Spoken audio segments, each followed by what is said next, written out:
Que a graça e a paz do nosso Senhor esteja conosco, esteja com todo o povo de Deus, agora e para sempre. Amém. O nosso despertar com Cristo, hoje, ele vem falar sobre o profeta Abacuque, um dos profetas menores, que é assim que ele é reconhecido na Bíblia. Abacuque, ele fez algumas indagações ao Senhor que muitos de nós fazemos. E o Senhor respondeu, e ao Senhor esclarecer a Abacuque a forma que ia fazer, Abacuque fez o que muito de nós fazemos. Ele discordou de Deus, ele chegou a discordar da forma como Deus iria agir para dar um ensinamento e salvar o seu povo.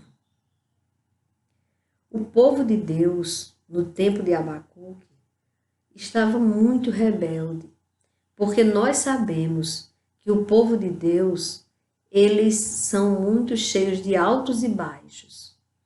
Há momentos, há tempos que o povo de Deus reconhece a grandeza de Deus, tem uma vida plena, maravilhosa, porque Deus está com eles, abençoando a vida deles. E aí, quando eles estão bem abençoados, eles esquecem do abençoador. Infelizmente, é assim que acontece. E quando o povo de Deus esquece do abençoador, esquece do seu Criador, aí ele se torna um animal. Ele começa a fazer coisas que a carne manda fazer.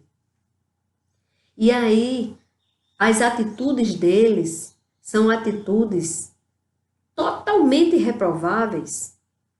E sempre o Senhor levantava um profeta para abrir os olhos do povo, para mostrar, você não estava vivendo tão bem com Deus, porque você agora procurou o caminho da morte. O que foi que aconteceu? Foi só por causa das bênçãos de Deus que você esqueceu dele? Aí você passou a se achar um verdadeiro Deus? Ou você começou a criar deuses de mentira? E aí você saiu da realidade, que a realidade é Deus. Aí você saiu do caminho, o único que leva para a vida. E aí o profeta falava, mas não valia de nada. E aí o profeta, ele foi se lastimar ao Senhor. Ele foi falar com Deus, com seu Criador. Abacuque. Aqui no capítulo 1, Abacuque ele se queixa diante de Deus.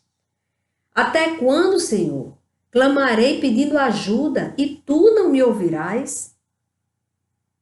Até quando gritarei violência e tu não salvarás? Por que me fazes ver a iniquidade?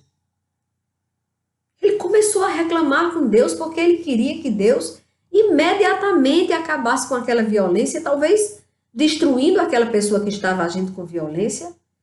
E você sabe, o Senhor vê além dos nossos olhos. Então Deus queria salvar aquela pessoa violenta. E aí ele não exterminava aquela pessoa. E aí Abacuque reclamava. Achava que Deus não estava vendo aquilo, não ia salvá-los. Ele diz, por que me fazes ver a iniquidade?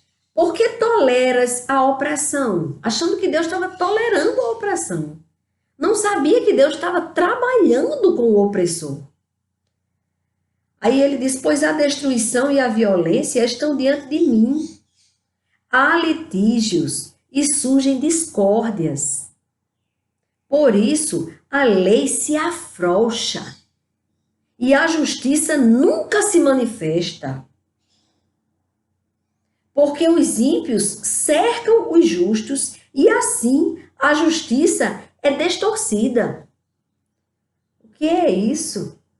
Abacuque está falando uma coisa tão atual, porque é o mesmo povo.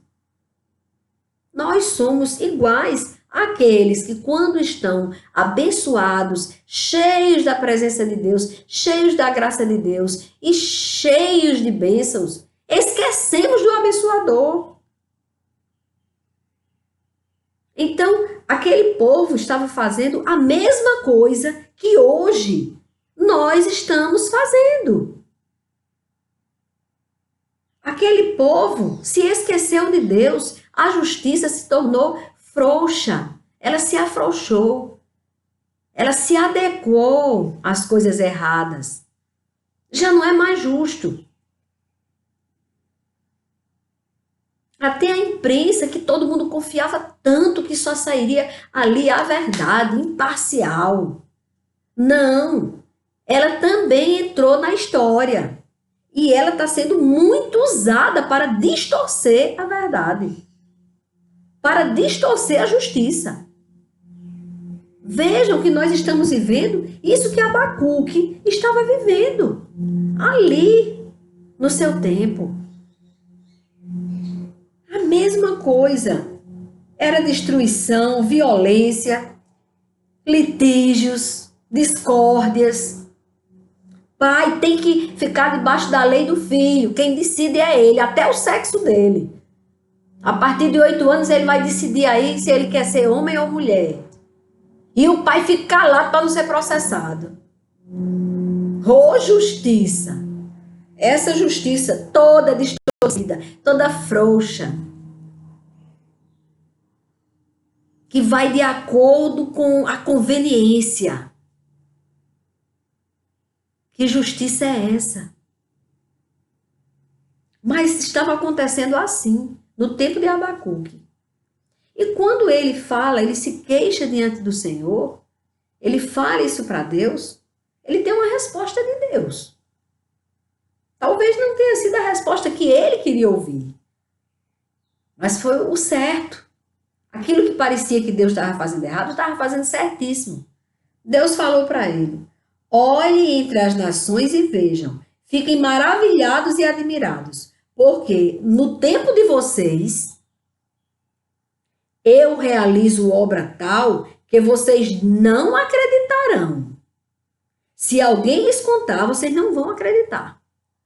Pois eis que trago os caldeus, nação cruel e impiedosa, que marcham pela largura da terra para apoderar-se de moradas que não são suas. Eles são pavorosos e terríveis. Naquele tempo, Deus usou os caldeus para dar uma lição ao povo de Deus. Hoje, Deus usa outras estratégias. Permite a pandemia, por exemplo, e outros males mais que hoje nos assustam. Ele sacudiu o povo dele para salvá-los com os caldeus. Ele usou os caldeus. Eles são pavorosos e terríveis. Eles fazem as suas próprias leis e impõem a sua dignidade. Ele impõe que as pessoas achem eles dignos, sem serem. E aí o Senhor fala sobre o exército deles como é violento. Eles vêm para fazer violência. Estão determinados a seguir em frente. Eles reúnem os cativos como se ajunta areia. E eles zombam dos reis. Os príncipes são motivo de riso para eles. Eles riem de todas as fortalezas, porque amontoando terra as conquistam. Então passam como passa o vento e seguem adiante. Tornam-se culpados estes, cujo Deus minúsculozinho deles é a própria força. Os caldeus estavam achando que a força dele era o Deus deles. Era aquilo que eles conseguiam chegar e destruir tudo e pegar o povo cativo, e era assim que eles agiam. Aí Abacuque, espere. Eu estou pedindo ao Senhor que acabe com essa violência, com toda essa injustiça, com toda essa opressão que o povo estava fazendo ali naquele tempo, distorcendo a justiça. Agora o Senhor vai mandar um exército extremamente violento para dar uma lição neles. Aí Abacuque reclama. Não és tu desde a eternidade, ó Senhor, meu Deus, ó meu santo, não morreremos? Ou seja, o Senhor não disse que vai nos poupar? Olha aí, ele já teve medo. Ele já teve medo, que é normal. É normal ele sentir medo quando ele soube o que vinha para eles. O que vinha. Quando Deus informa, olha, vai ter que acontecer isso, isso e isso. E a pessoa se assusta mesmo diante disso. Quando Deus diz, olhe, eu vou recolher alguns milhares. E aí, quando você começa a ver a coisa acontecendo, você se apavora. E aí, Abacuque se apavorou. E aí, ele vai e diz ao Senhor que Deus não permitisse que uma pessoa pior do que eles, ele faz, tu és tão puro de olhos que não pode suportar o mal, nem tolerar a opressão. Por que então toleras os traidores e te calas quando os perversos devoram aqueles que são mais justos do que eles? Olha só, ele aqui já está dizendo que o povo de Deus é justo. Aquele povo que ele estava dizendo, violência, injustiça que estava acontecendo. Mas o Senhor vai responder a Abacuque. Aqui o Senhor responde, nova resposta de Deus. Ele disse, o Senhor me respondeu e disse, escreva a visão, torne-a bem legível sobre tábuas, para que possa ser lida até por quem passa correndo. Quem passar correndo ainda vai conseguir ler. Porque a visão ainda está para se cumprir no tempo determinado. Ela se apressa para o fim e não falhará, mesmo que pareça demorar. Espere, porque certamente virá, não tardará. Porque o tempo de Deus, Deus está demorando. Não, ele é no tempo certo que ele faz. É no tempo certo, exato que Deus faz. O tempo do Senhor é que é perfeito. Ele disse que aquele povo que tinha a alma orgulhosa, eis que a sua alma está orgulhosa, a sua alma não é reta nele. Mas olha a continuação do que Deus diz no versículo 4, no capítulo 2 de Abacuque. Ele diz aqui, na segunda parte, mas o justo viverá pela fé. Ou seja, fique tranquilo, Abacuque.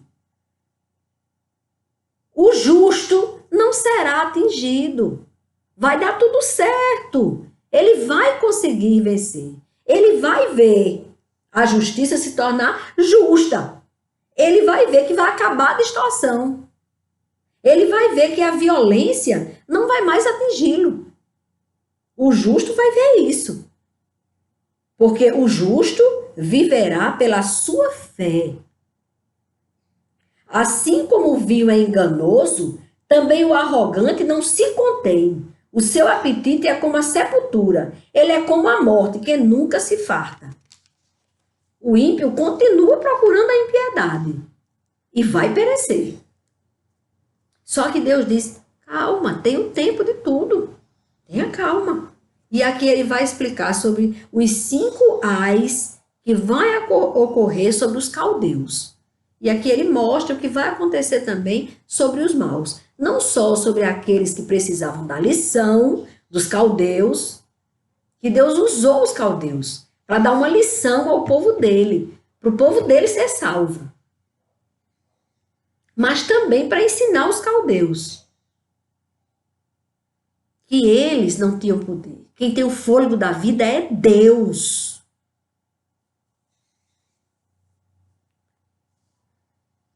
E ele diz aqui, para que serve o ídolo, visto que o seu artífice o esculpiu? E de que serve a imagem de fundição, mestra de mentiras, para que o artífice confie na sua obra fazendo ídolos mudos?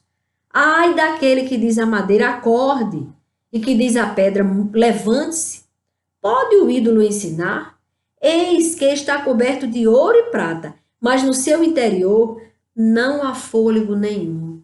Como é que vai te atender? Se ele não existe de verdade, se ele é feito apenas um material palpável, mas sem poder nenhum. O Senhor, porém, está no seu santo templo. Cale-se diante dele toda a terra. Esse é o aviso de Deus. Não só o seu povo, como os caldeus, como toda a terra. Cale-se diante dele. Prostre-se diante dele. Reconheça que há um Deus que tem o controle sobre a sua vida, sobre as nossas vidas. E isso é bom. É bom nós termos um Pai que cuida, que zela por nós, que justifica os nossos erros através do seu próprio Filho, que morreu na cruz por nós. É bom sabermos disso. Termos consciência que Deus está no controle. Quando Abacuque ouve esta segunda resposta de Deus, aí Abacuque faz uma oração. A oração de Abacuque é longa, por isso que eu não vou ler toda. Mas ele reconhece a grandeza, a imensidão do poder de Deus. E aí ele reconhece, e no versículo 17 do capítulo 3, porque a oração de Abacuque é no capítulo 3. Olha, é bom vocês depois, com bem calma, fazerem a leitura do livro de Abacuque. Só tem 3 capítulos. Mas olha, um ensinamento e tanto da grandeza de Deus. E aí, no Abacuque, capítulo 3, a partir do versículo 17, é do 17 ao 19, que eu quero ler.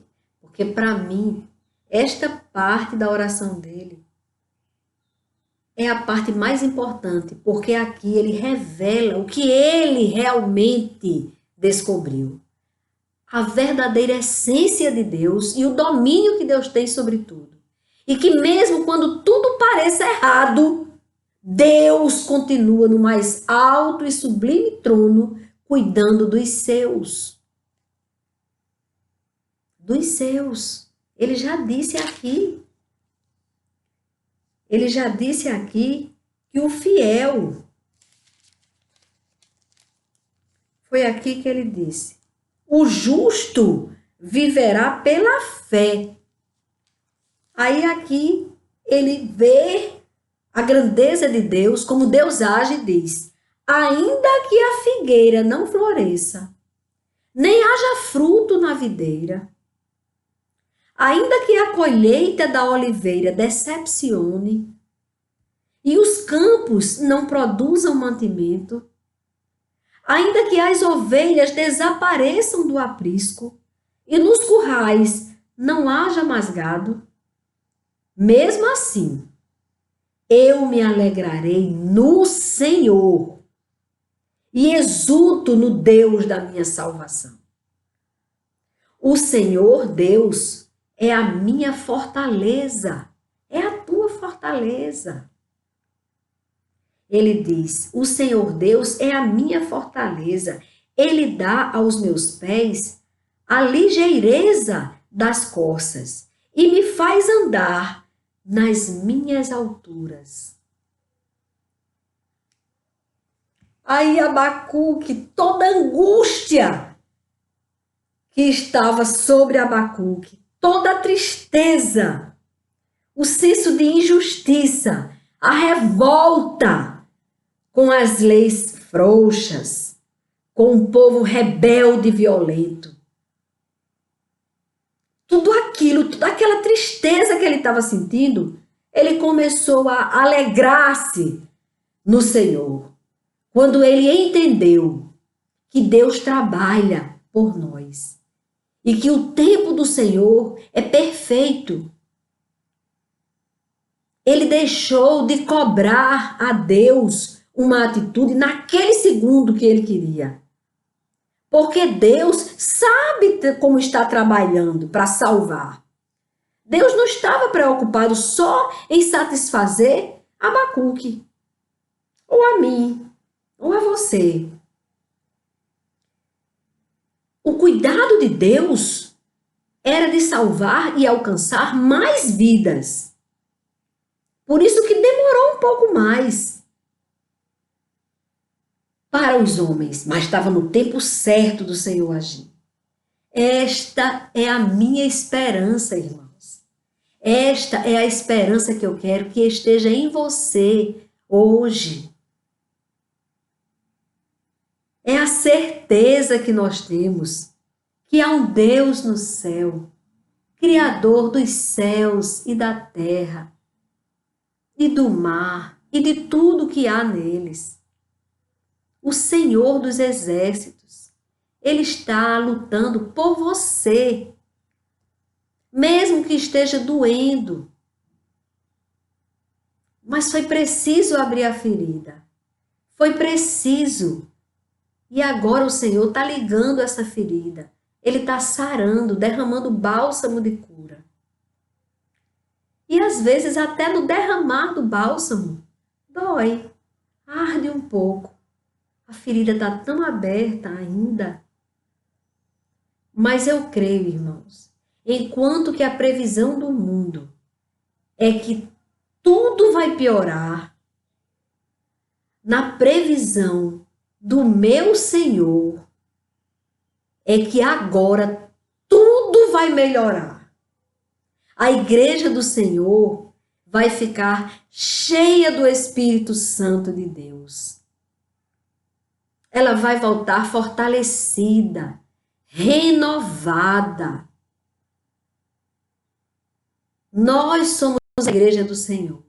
Nós vamos nos reunir novamente na igreja templo, para falar das maravilhas que Deus fez neste tempo de separação. Ele nos separou. E ali Ele nos colocou naquele lugar que nós pouco ficávamos, no nosso lar, olhando os nossos filhos e netos, o que eles estavam fazendo. Trabalhou a nossa vida pessoal, porque Deus quer que a igreja chegue no templo para falar com os outros irmãos, mas que ela chegue autêntica. Aquele homem que trata a esposa super bem na igreja, que trata seus filhos com paciência, com equilíbrio, com calma, ele vai ser o mesmo que vai fazer isso dentro de casa.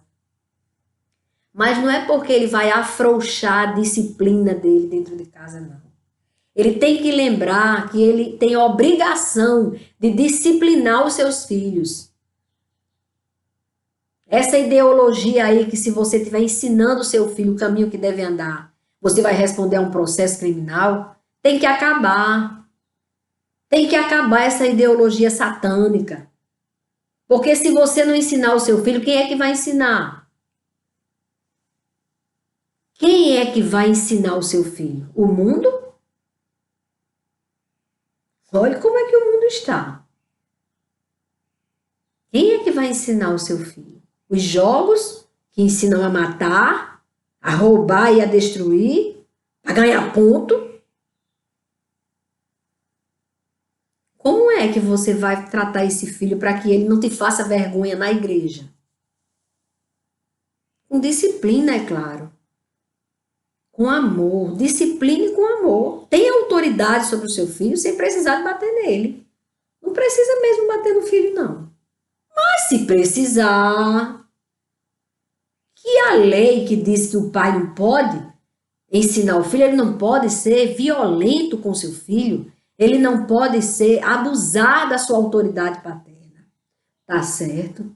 Não pode. Tem que ter equilíbrio. Não é no momento da ira que você vai ensinar o seu filho. Você vai ter que, primeiro, controlar a sua ira, lembrar que você não deve chegar diante do seu filho com toda a sua ira e espancar o seu filho porque ele fez uma coisa errada. Você vai trabalhar primeiro a sua ira e depois você vai pegar o menininho que está fazendo coisa errada, o teu filho. E você vai ensinar. Primeiro você vai explicar. Mas se ele não entender, tiver algum problema auditivo ou de entendimento, aí vai na hermenêutica, da peia. Se precisar, se a interpretação para ele entender tem que ser através do instrumento que você tem, muito bom, no lugar certo, batendo no lugar certo, que não vai trazer nenhum problema de saúde para o seu filho, claro.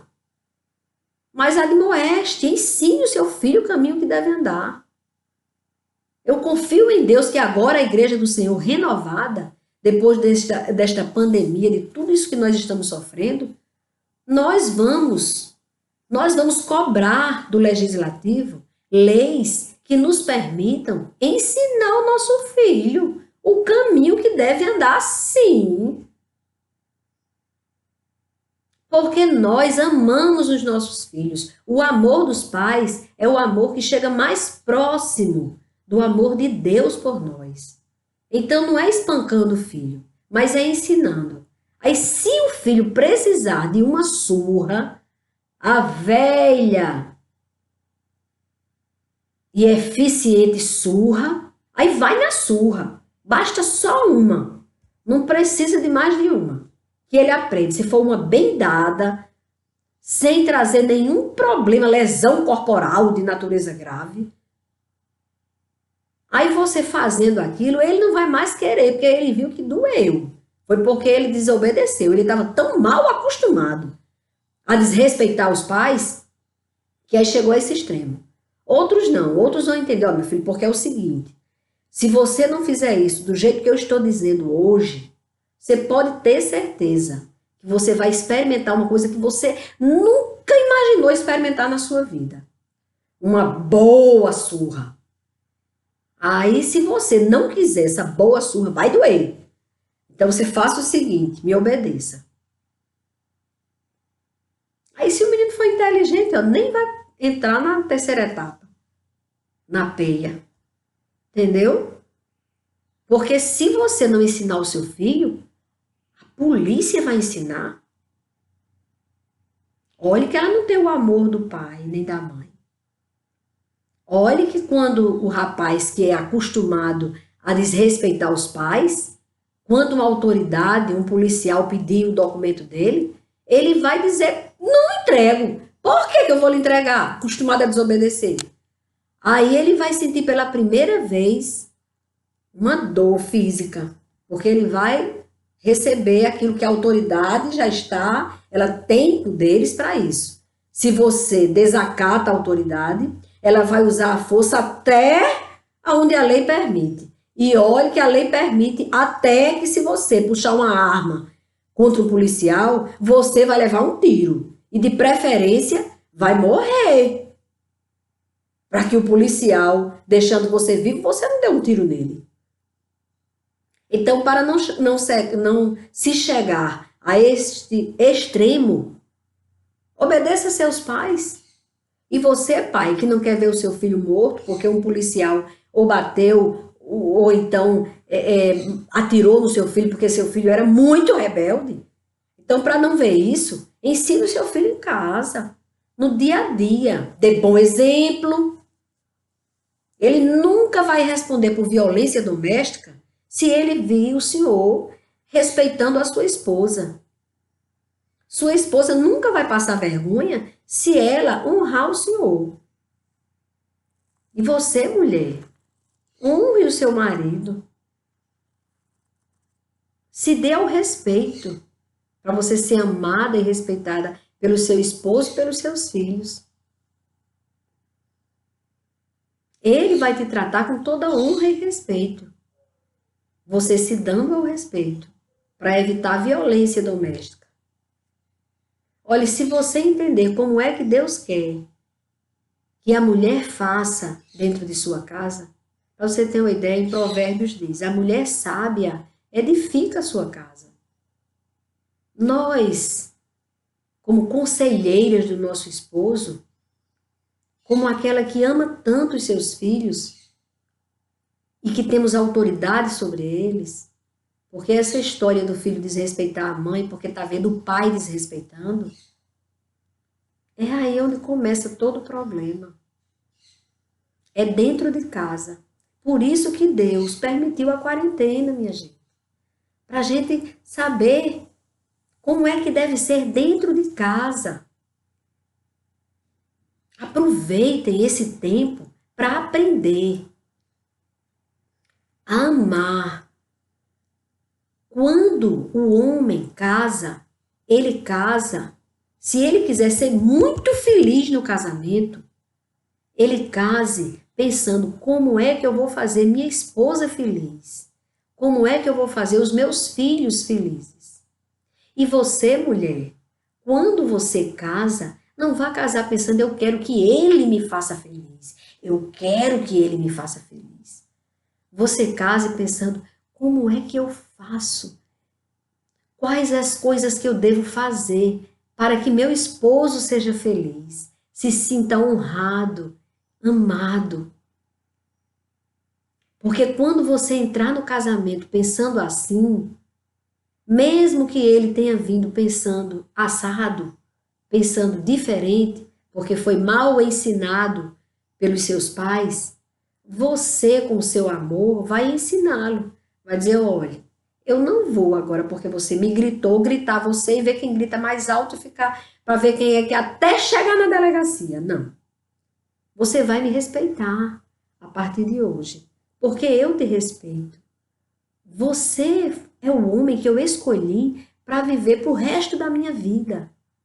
Porque essa história de casamento ser igual a namoro, primeira confusãozinha, aí se separa, aí o seu menino, ele agora vai ter um padrasto, e a menina vai ter uma madrasta, e aí a madrasta não gosta da menina, e aí a confusão é grande. Veja se você consegue resolver sem se separar, porque pode ter certeza, quando você for casar novamente, a outra pessoa também vai ter problemas. Tanto quanto esse que você casou. Então, tente amar mais e querer mais a felicidade do outro, para que vocês sejam felizes, para que os seus filhos, eles cresçam aprendendo que as diferenças devem ser resolvidas com amor, com respeito, com calma e principalmente com Deus no casamento. Quando o Senhor entra no casamento, ninguém dissolve esse casamento. Ele pode estar nas ruínas, no final de tudo, quando não tem mais jeito esse casamento. Não tem mais jeito. Se o Senhor entrar no teu casamento, você vai se surpreender. Se surpreender. Eu tenho 39 anos de casada. Uma coisa incrível. Em 1989, eu aceitei Jesus. E o meu casamento estava muito sofrido. Muito sofrido. Nós estávamos sofrendo muito. A única coisa que nos sustentava era que o amor que Deus colocou no nosso coração permanecia ali. E a gente não se separava por causa disso. Mas, olha, estava muito difícil. E nós estávamos com 3 filhos em 89. Nós casamos em 81. E aí nós tivemos 3 filhos logo. Eu engravidei no primeiro mês de casada. Então, essa história de lua de mel, não sei o quê, porque eu já fiquei logo grávida, no primeiro mês de casada. Eu não entendia direito isso, apesar de ter 21 anos, mas tinha perdido a minha mãe quando tinha 15, e aí eu não tinha essa liberdade de falar essas coisas com o meu pai, com minhas irmãs, que eram mais velhas do que eu. E aí eu me casei exatamente no tempo fértil. E fiquei grávida no primeiro mês de casada. Com 9 meses de casada, eu já estava com um filhinho nos braços, né? Então, e aí, 6 meses depois que tive o primeiro filho, fiquei grávida do segundo filho. Minha filha, Gabriela, veio. E aí eu aprendi e segurei, com 3 anos que Gabriela tinha nascido, foi que eu tive Graciele. Então, tenho Gabriel, Gabriela e Graciele. As bênçãos da minha vida, que Deus já multiplicou. Agora eu tenho também Taizinha, minha netinha, Daniel, meu netinho, que Deus revelou aquele sonho, a festa no céu e que esse mal vai sair, muito usado por Deus. E Lucas, que é o caçula, Luquinhas. Então, presente de Deus em nossas vidas. Aí eu vou dizer, não, nunca tive problema no meu casamento. Isso não é verdade. Claro que nós sofremos muito no começo do nosso casamento. Muito, irmãos. Muito, muito, muito. Não dá para contar em um vídeo. De jeito nenhum. Só dá para dizer uma coisa. Que em 1989, Deus entrou no meu casamento. E o amor que eu tinha pelo meu esposo, que me levou a casar com ele, e o amor que ele tinha por mim, que o levou a casar comigo, olha, esse amor foi fortalecido de tal forma que nós nos amamos muito mais agora do que no tempo do namoro. Que foi 3 anos de namoro antes de casar. Então, é assim que Deus faz. Eu disse, Senhor, eu não estou aguentando. Quando eu encontrei a verdade, aí eu fui explicar e eu soube que o casamento deve ser permanente, até que a morte os separe. E aí eu disse, e agora? A gente não está conseguindo se falar. Quando a gente vai se falando, parece um choque elétrico. Parece que eu entendo uma coisa e ele entende exatamente o contrário daquilo. E a gente fica batendo boca. E os meninos embaixo, friviando, sem entender nada do que estava acontecendo. Os filhos sofrem demais com os problemas de discussão dos pais. Aí, não, então não vamos discutir, melhor nos separar. Não, é para discutir, mas com respeito e sem ser na presença dos filhos. Tem um momento de vocês. Cheguem ali e resolvam suas diferenças. Mas que a separação não seja a solução. Se amem mais, se perdoem mais, resolvam os problemas dentro de casa. Que os seus filhos vão ser excelentes no casamento. Os homens vão amar, respeitar a sua mulher, vão fazer como seu pai faz. E as mulheres, elas vão entender mais a cabeça quente, o hormônio do marido. Saber o momento de falar com ele. Tratá-lo com amor. Fazer com que ele se sinta o homem mais amado do mundo, mais feliz do mundo, quando ele estiver na sua presença, mulher. Faça isso. Olhe, tem frutos na renúncia. Casamento é renúncia. Não pense que você separou e vai casar com outra pessoa que naquele momento do namoro está perfeito. Depois ele vai aparecer com muito mais defeitos do que o primeiro. Aí vai para o segundo casamento. Aí depois o terceiro e depois o quarto. E o menino sem saber, com a mochila já ficando velha, rasgada, correndo para um canto para o outro. Para a casa do papai, hoje eu vou para a casa de mamãe. Amanhã eu vou para a casa... Eita, agora é outro pai. Menina, e agora é outra mãe. Quando chega, eita, é loura? E ela não tinha o cabelo preto, painho? Meu Deus do céu. Meu Deus do céu, tenha misericórdia do teu povo. Chega, Jesus, nessas famílias. Porque Deus quer salvar a tua casa, a tua família, a tua vida. E você que não casou ainda, não se preocupe de ter que casar ligeiro. Olhe com quem você vai casar. Olhe a pessoa que você está se relacionando. Olhe.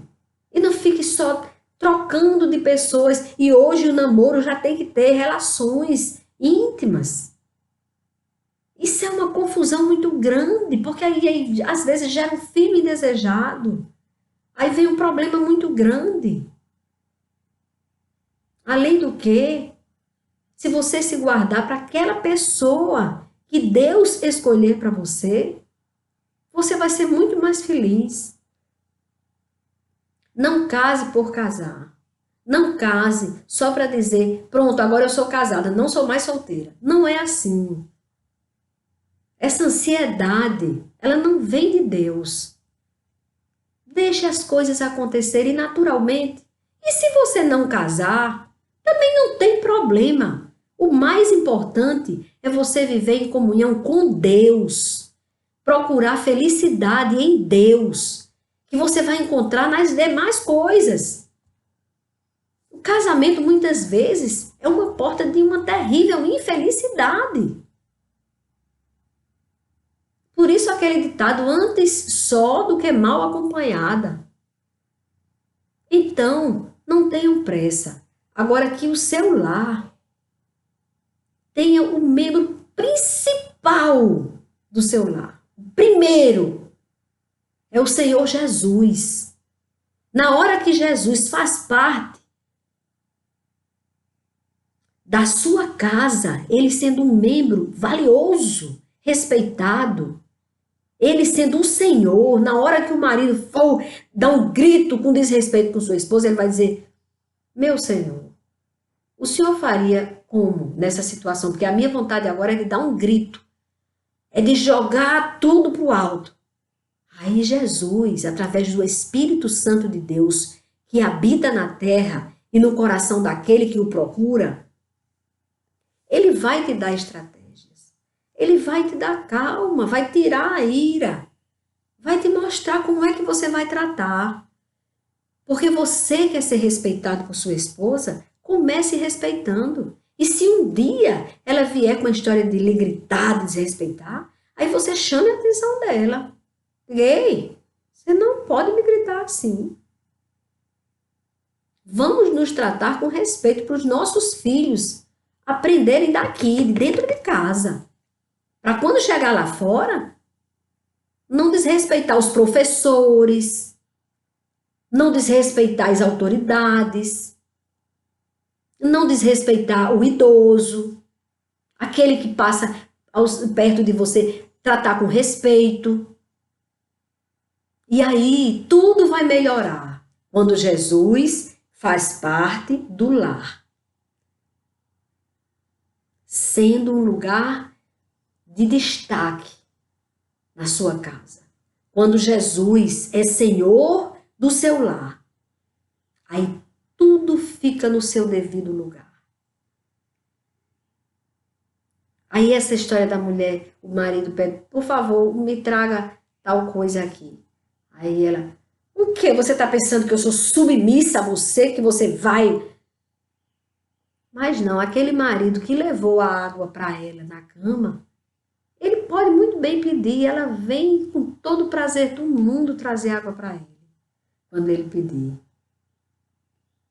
E ela vai sentir prazer de alimentá-lo, de agradá-lo. Pois nos meus 39 anos de casada, eu faço questão de preparar o prato do meu esposo, com todo o amor do mundo. E ele cuida de mim. Ele me ajuda, ele lava minhas roupas quando eu preciso. Nós nos ajudamos. Não existe competição no casamento que Deus é Senhor, que Jesus Cristo está neste casamento. Então não existe competição. A primeira coisa que acaba é a competição. É a primeira coisa. Porque você fica com tanta vontade de servir a sua esposa, de fazer um mimo para ela. E ela vai sentir tanto desejo de fazer mimo, de te servir, de pegar sua toalha, de pegar a toalha que você esquece e leva para o banheiro com tanto amor. E te ajuda a você se enxugar. Vocês são uma só carne. Sejam felizes para fazer os seus filhos felizes, para eles terem um lar de verdade. Solidifique o casamento de vocês através do Senhor. Aí acaba com tanta contenda. Deus quis me levar por esse caminho. Eu estava falando sobre Abacuque, que eu achei assim muito interessante, a declaração de amor a Deus, a certeza da provisão de Deus que veio de Abacuque. Mesmo que falte tudo, Eu louvarei ao Senhor, me alegrarei nele, no meu Deus, meu Salvador. Porque ele sabe que Deus vai prover quando ele esperar em Deus, quando ele passar a honrar a Deus, a compreender a Deus. Abacuque, a partir desse momento, dessa experiência que ele teve com Deus, com certeza, ele deixou de ser aquele profeta queixoso,